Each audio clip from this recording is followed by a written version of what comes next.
Voilà. En tous les cas, j'espère que vous n'avez ressenti aucune agressivité de ma part. C'était pas du tout Non, mon non, non, mais moi je intention, me hein. fais aussi le porte-parole des Gaulois, entre guillemets, parce que les gens comprennent pas souvent que j'ai une position de médiateur.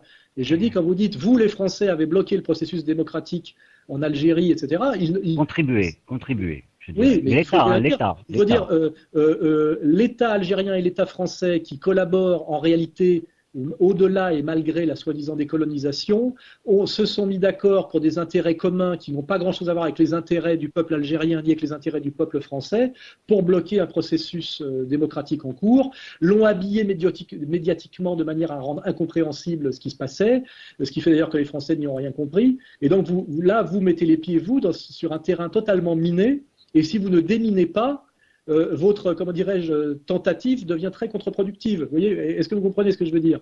Tout à fait. Voilà, et je veux que vous ayez conscience à quel point les Français ne savent rien de tout ça et n'y comprennent rien. Vous voyez?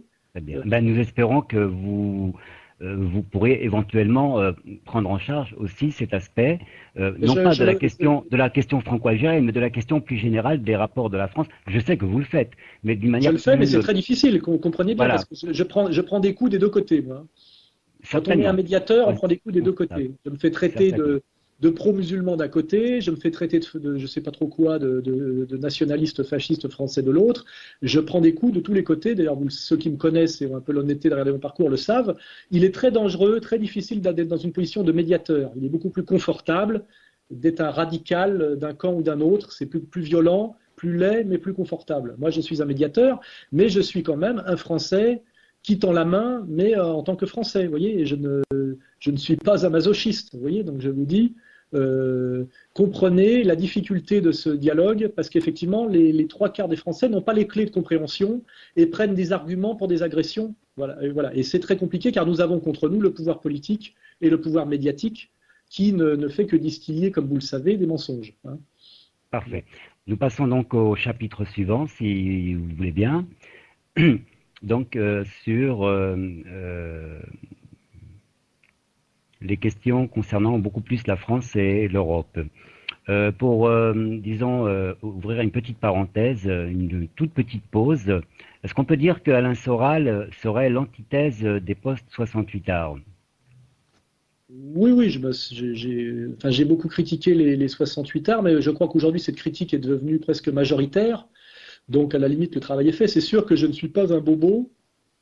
Et moi, j'ai fait une analyse qui dit que mai 68, le mai 68 qui a gagné, parce qu'il y en avait trois. Il y avait le mai 68 utopiste, qui était charmant. Il y avait le mai 68 ouvrier, qui avait un combat de classe à mener pour des augmentations de salaire qui étaient respectables. Et puis, il y a le mai 68 qui a gagné, qui est le mai 68 libéral-libertaire, celui de Cohn-Bendit et de sa clique, qui ont d'ailleurs été rétribués pour le travail qu'ils ont fait, puisqu'ils sont tous aujourd'hui à des postes agréables d'animation et de pouvoir.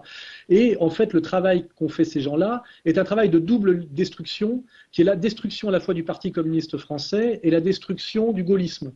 Le mai 68 a liquidé ces deux forces, qui étaient les forces qui s'étaient coalisées pendant la guerre sous l'intitulé du CNR, du Comité national de la résistance, et qui a été la France des 30 glorieuses, qui a été, je dirais, la France la plus positive sur le plan économique et social pour le peuple français. Et en fait, le mai 68, qui a été aidé à gagner la guerre et qui l'a gagné, est un mai 68, celui des bobos, on va dire, hein, des libéraux libertaires, qui a procédé à cette double liquidation du Parti communiste français et du gaullisme. Et moi, je me sens quelque part un héritier du Parti communiste français et du gaullisme. C'est-à-dire je suis un nationaliste social, un nationaliste de gauche, et je revendique ces deux héritages gaullistes et communistes. Et la France, en fait, d'après-guerre jusqu'à 73 environ, et ce qu'on appelle les 30 glorieuses et l'exception française, se comprennent comme une coalition plus ou moins cachée, comme un pacte plus ou moins caché mais efficient, entre le PCF et le patronat gaulliste. Voilà. Et je dis que c'était en gros ce qu'on a vécu de moins pire en France, parce que la politique c'est le lieu du moins pire, ce qu'on a vécu de moins pire, et depuis que cette alliance a été cassée et qu'elle est caduque, on a une autre alliance qui s'est mise en place, qui est l'alliance des trotsko-libéraux ou des libéraux trotskistes, c'est-à-dire des mondialistes de gauche et des internationalistes de gauche au service des mondialistes de droite. Et je pense que cette coalition, qui est la coalition Sarko-Bobo, est bien plus néfaste au peuple de France que celle qui fonctionnait à l'époque De Gaulle et du Parti communiste. Voilà. Donc là, je ferme cette parenthèse. Voilà ma critique de mai 68 et des 68 arts, aujourd'hui au pouvoir sur le plan de l'animation culturelle et sur le plan de la politique sociétale. Voilà. D'accord. Alors, nous passons donc effectivement au chapitre concernant beaucoup plus la société française et l'Europe, d'une manière générale. Alors, le décalage entre les principes républicains proclamés et la réalité de l'exercice du pouvoir en France, l'échec de la politique d'intégration et la problématique dite communautaire, l'islam obstacle ou atout pour une France plus forte et plus confiante au sein de l'Europe, et on pense bien sûr en particulier à l'intégration pleine et entière de la Turquie. Est-ce que tous ces éléments ne vous paraissent pas être des paramètres incontournables pour justement réunir les conditions de l'avènement d'une France qui soit plus en conformité avec son discours et avec son histoire, comme vous l'avez développé depuis le début de cette conférence? Oui, alors là, je répondrai de façon pareille assez claire. Je pense qu'il y a deux pièges à éviter en France. C'est qui reviennent d'ailleurs au même. C'est le communautarisme intégral à l'anglaise, hein, qui fait qu'effectivement la France devient une mosaïque de communautés qui coexistent vaguement, et ça, c'est pas du tout quelque chose qui me plaît en tant que Français. Je crois que c'est un modèle dangereux. Et puis aussi l'alternative qu'on nous propose, qui est la reconquista identitaire avec une diabolisation des musulmans qui crée une situation de tension et de guerre civile. Et je crois que ces deux extrêmes qu'on nous propose comme seule alternative possible, et cette alternative est un mensonge et un piège, sont deux voies qui affaibliraient la France et qui seraient des voies de la laideur, du mal et de l'affaiblissement de la France, hein, qui serait la voie, je dirais, communautaire, islam communautaire, et puis la voie, je dirais, racialo-identitaire. Hein. Et malheureusement, aujourd'hui, sur l'échiquier français, on nous propose en gros ces deux solutions-là. Hein. La troisième voie qui nous est proposée, qui est celle abstraite et à mon avis mensongère, qui est celle de Zemmour, qui est le retour à l'assimilation intégrale. Le retour à l'assimilation intégrale n'est plus possible, car il partait du présupposé que l'universalisme français était un modèle qui avait vocation à convertir au nom du progrès toutes les autres civilisations. Or, dès lors qu'on sait que ce modèle est critiquable et qu'en fait la France elle-même n'y croit plus, on ne voit pas comment on pourrait assimiler des gens à un modèle auquel nous ne croyons plus et auquel nous avons partiellement renoncé.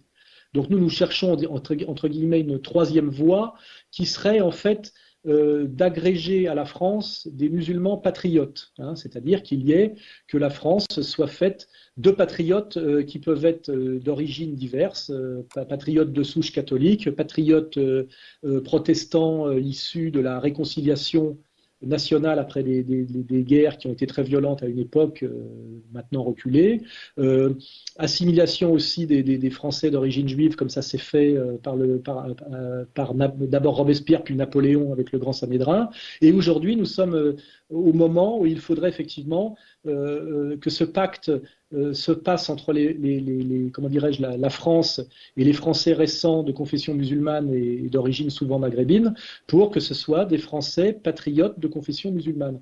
C'est un travail à faire, c'est une construction, c'est quelque chose qu'on ne peut pas aller chercher dans le passé et que nous devons construire, et qui n'est ni le communautarisme intégral, ni l'assimilation humiliante et l'assimilation rejet, auquel je ne crois pas. Voilà.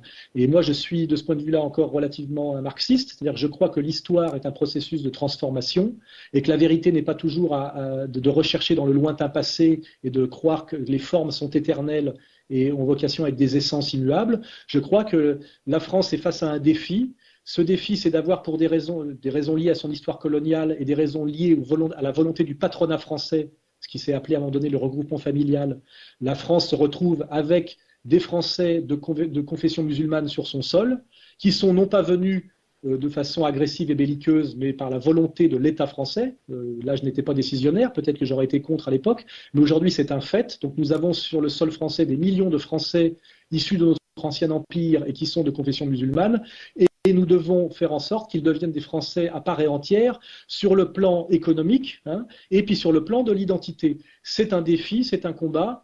Et les gens qui rêvent de l'échec de ce défi et de ce combat sont pour moi des anti-français et des gens qui sont des gens qui veulent du mal à la France. Voilà. Et donc moi, je me bats